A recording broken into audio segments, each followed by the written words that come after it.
రామ్ రామ్మోహన్ గారితో సహా అందరికీ నమస్తే. నమస్తే అండి. ఇప్పుడు విజయ 16 నెలల తర్వాత విజయోత్సవ సభలు అని పెట్టినారు. విజయోత్సవ సభలు. దాని పేరు మార్చుకుంటే బాగుంటుంది. పాలకుల విజయోత్సవ సభలు అని పెట్టుకుంటే మంత్రులు, కార్పొరేషన్ చైర్మన్లు బాగా అన్ని రకాలుగా ప్రభుత్వం నుంచి ఏం పని చేయకుండానే ఇక కార్పొరేషన్ చైర్మన్లు ఏం చేస్తున్నారో, ఒక్క కార్పొరేషన్ చైర్మన్కి ఎంత బడ్జెట్ ఇచ్చిందో చెప్పమనండి. ఇచ్చినారు కదా, 50-60 కార్పొరేషన్లు ఉన్నాయి కదా, అవి ఏం చేస్తున్నాయో చెప్పమనండి. వాడికి బడ్జెట్, విధులు, ఏమైనా నిధులు ఇచ్చినారా? ఏమీ లేదు, ఆ డబ్బులే లేవు. రెండవది ఏంటంటే, వాళ్ళు విజయోత్సవ సభలు పెట్టుకోవడానికి ముందు వాళ్ళ యొక్క మేనిఫెస్టో ఏందో 42 పేజీల మేనిఫెస్టో నా దగ్గర ఉంది. 37 అంశాల గురించి చెప్పారు వాళ్ళు. 42 పేజీలు, 37 అంశాలు. అందులో 6 గ్యారంటీలు, 6 గ్యారంటీల్లో 13 ఉప అంశాలు, ఆ తర్వాత 400 చిల్లర లెక్క పెడితే హామీలు ఇచ్చినారు. ఇది వాళ్ళ యొక్క మేనిఫెస్టో. దీంట్లో ఏం జరిగింది అనేది అంచనా 16 నెలల లోపల ఒక అంచనా చేసి మేము ఇది సాధించాము, ప్రజలకు చెప్పిన ప్రకారంగా, మాట ప్రకారంగా మేము ఇచ్చాము. వెంకటరెడ్డి గారు అంటే ఇటువైపు కోమటిరెడ్డి వెంకటరెడ్డి గారు మేము 5 పథకాలు ఇప్పటికే అమలు చేస్తాం 6 గ్యారంటీలు అంటున్నారు.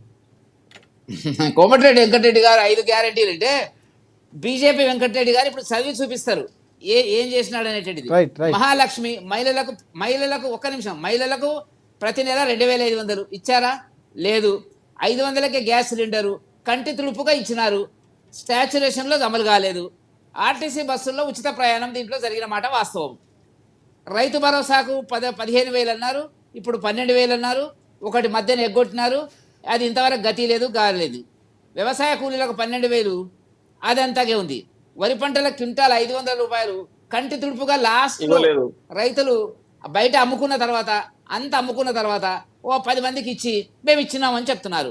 అది రెండవది అయిపోయింది. గృహజ్యోతి ప్రతి కుటుంబానికి 200 లీటర్లు, ఇది కూడా కంటి తుడిపే. హైదరాబాద్లో మీరు చూడండి, ఒక్కొక్క ఇంట్లో నేను చూసినాను 10 మంది కిరాయిలకు ఉన్నారు. పేదలు, ముస్లింలు, బీసీలు. వాళ్ళకి ఆ ఇంట్లో ఒక్కరికి ఇస్తారంట. ఆ ఇంటి ఓనర్ ఎవరికి చెప్తే వాళ్ళకి ఒకరికి ఇస్తారంట, మిగతా వాళ్ళకి లేదు. నేను మా పక్కనే ముస్లిమ్స్ ఉన్నారు, అడిగినాను, క్యాకి సాబ్ కుछ भी नहीं है हमारे तो नहीं मालूम ही नहीं అని అంటున్నారు వాళ్ళు. ఆ పక్క ఈ పక్కన ముస్లిమ్స్ వాళ్ళు రోజు కనపడుతుంటే. ఒకటి ఇందిరమ్మ ఇండ్లు, నియోజకవర్గానికి 3,500 ఇల్లు కడతామన్నారు రాజశేఖర్ గారు. వాటిని బడ్జెట్ చెప్తున్నారు, అంకెలు చెప్తున్నారు, సంఖ్యలు చెప్తున్నారు తప్ప ఇంతవరకు వాటికి గ్రౌండ్ కాలేదు. యువ చెప్పి మొన్న ఏదో స్టార్ట్ చేసినారు, 5 లక్షల విద్యా భరోసా కార్డు. దాని అంటే అర్థమైందో ఏందో ఒకటి పేపర్లో చదవడమే తప్ప లేదు. ప్రతి మండలంలో తెలంగాణ ఇంటర్నేషనల్ స్కూల్ అంటే ఎన్ని ఇంటర్నేషనల్ స్కూళ్ళు వచ్చినావో ఏమొచ్చినావో వాళ్ళే లెక్క చెప్పాలా. 6వది చేయిత 4,000 ఆసరా పెన్షన్, ఇంతవరకు అతి లేదు గతి లేదు. కొత్త రేషన్ కార్డులు అసలు ఇవ్వలేదు. 10 లక్షల రాజీవ్ ఆరోగ్యశ్రీ అనేటువంటిది ఎవరికి ఇచ్చిండో చెప్పమనండి. 10 లక్షలు ఎవరికి ఇచ్చినారు? ఇచ్చిన ఆరోగ్యశ్రీ బకాయిలే 6,000 కోట్లు బకాయిలు ఉన్నాయి. ఫీజు రింబర్స్మెంట్ 6,000 కోట్ల బకాయిలు ఉన్నాయి ఆరోగ్యశ్రీ కింద, దాని కింద ఇంతవరకు ఇవ్వలే. నేనేమంటున్నా అంటే, వాళ్ళు చేసినటువంటిది ఏంది అనేటువంటిది ఒక్క ఉచిత బస్సు ప్రయాణము తప్ప. దానిలో కూడా బస్సు ఫ్రీక్వెన్సీ తగ్గించినారు. కొత్తగా వచ్చిన బస్సుల్లో అందరి దగ్గర డబ్బులు వసూలు చేస్తున్నారు. అదొక్కటి కొంతవరకు నడుస్తున్నటువంటి పరిస్థితి. అది ఎప్పుడు ఉంటుందో ఎప్పుడు పోతుందో నేను ఇప్పుడేం చెప్పలేను. వాళ్ళ మేనిఫెస్టోలో చాలా అంశాలు చెప్పినారు. ఉద్యమకారులకు కేసీఆర్ గారు తీవ్ర పట్టించుకో, మేము చూడండి రాగానే 250 గజాలు ఉద్యమకారులకు కేటాయిస్తాము. ఆయన కనీసం కేసీఆర్ అనలేదు, అనకుండా అవమానం చేసినాడు. వీళ్ళు అని అవమానం చేసినాడు ఉద్యమకారులకు సంబంధించి. దాని మీద ఇంతవరకు చర్చ లేదు, ఒక విధి విధానం లేదు, ఒక కమిటీ లేదు. ఉద్యోగస్తులకు 3 డిఏలు మేము రాగానే రిలీజ్ చేస్తామన్నారు. 3 ఇప్పుడు ఎంతైనాయో తెలుసా రాజశేఖర్ గారు? 5 డిఏలు బాకీ అయ్యారు. 5 డిఏలు బాకీ అయినాయి. పే రివిజన్ అమలు చేస్తామన్నారు. అది లేదు, ఇది లేదు. జీతాలు ఆయన కేసీఆర్ గారు 15 రోజులు 20 రోజులు లేటుకి ఇచ్చినారు అని ఆరోపణ చేసినారు.